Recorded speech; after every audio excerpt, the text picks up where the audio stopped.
lovely, Sam, said Mary in the kitchen, as they scraped most of the first course into the bin. No, it wasn't, it was horrible, said Samantha, who was only appreciating how drunk she was now that she was on her feet. What do you think of Kay? I don't know. She's not what I expected, said Mary. She's exactly what I expected, said Samantha, taking out plates for pudding. She's another Lisa, if you ask me. Oh no, don't say that, said Mary. Gavin deserves someone nice this time. This was a most novel point of view to Samantha, who was of the opinion that Gavin's wetness merited constant punishment. They returned to the dining room to find an animated conversation in progress between Kay and Miles, while Gavin sat in silence. Offload responsibility for them, which seems to me to be a pretty self-centred and self-satisfied, well, I think it's interesting that you use the word responsibility, said Miles, because I think that goes to the very heart of the problem, doesn't it? The question is, where exactly do we draw the line? Beyond the fields, apparently, Kay laughed with condescension. You want to draw a line neatly between the home-owning middle classes and the lower Padford's full of working-class people, Kay. The difference is most of them work. Do you know what proportion of the fields lives off benefits? Responsibility, you say. What happened to personal responsibility? We've had them through the local school for years. Kids who haven't got a single worker in the family. The concept of earning a living is completely foreign to them. Generations of non-workers, and we're expected to subsidise them. So your solution is to shunt off the problem onto Yarville, said Kay, not to engage with any of the underlying Mississippi mud pie, called Samantha. Gavin and Mary took slices with thanks. Kay, to Samantha's fury, simply held out her plate as though Samantha were a waitress, her attention along Miles.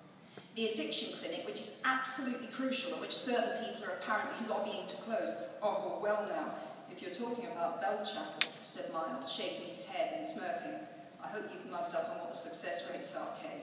Pathetic, frankly, absolutely pathetic.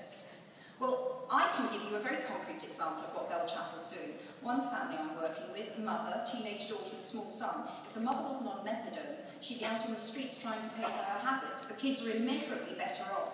They'd be better off away from their mother, by the sound of it, said Miles. And where exactly would you propose they go? A decent foster home would be a good start. Do you know how many foster homes there are against how many kids needing them? Asked Kay. The best solution would have been to have them adopted at birth. Fabulous! I'll hop in my time machine, retorted Kay.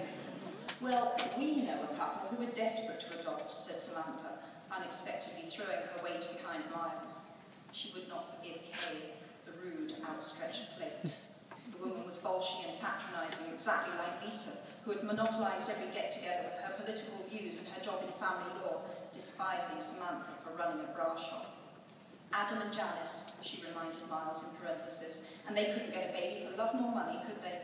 Yeah, a baby, said Kay, rolling her eyes. Everybody wants a baby. Robbie's nearly 4. He's not potty trained. He's developmentally behind for his age, and he's almost certainly had inappropriate exposure to sexual behaviour. Would your friends like to adopt him? But the point is, if he'd been taken from his mother at birth, she was off the drugs when he was born and making good progress, said Kay. She loved him and wanted to keep him. She was meeting his needs at the time. She'd already raised Crystal with some family support. Crystal? Shrieked Samantha. Oh my God, are we talking about the Wheatons? Kay was horrified that she had used names. It had never mattered in London, but everyone truly did know everyone in Padford, it seemed. I shouldn't have, but Miles and Samantha were laughing, and Mary looked tense. Kay, who had not touched her pie and had managed very little of the first course, realised that she had drunk too much. She had been sipping wine steadily out of nerves, and now she had committed a crime of discretion. Still, it was too late to undo that. Anger overrode every other consideration. Crystal Wheaton is no advert for that woman's mothering skills, said Miles. Crystal's trying her damnedest to hold her family together, said Kay. She loves her little brother very much. She's terrified he'll be taken away. I wouldn't trust Crystal Wheaton to look after a boiling egg, said Miles, and Samantha laughed again. Oh, no. It's to her credit she loves her brother, but he isn't a cuddly toy. Yes, I know that, snapped Kay, remembering Robbie's shitty, crusted bottom, but he's still loved. Crystal bullied our daughter Lexi, said Samantha. So we've seen a different side of her to the one I'm sure she shows you. Look, we all know Crystal's had a rough deal, said Miles. Nobody's denying that. It's the drug-addled mother I've got a problem with. As a matter of fact, she's doing very well on the Bell-Chapel programme at the moment. But with her history, said Miles, it isn't rocket science, is it, to guess that she'll relapse? If you apply that rule across the board, you ought not to have a driving licence, because with your history, you're bound to drink and drive again. Miles was temporarily baffled, but Samantha said coldly, I think that's a rather different thing.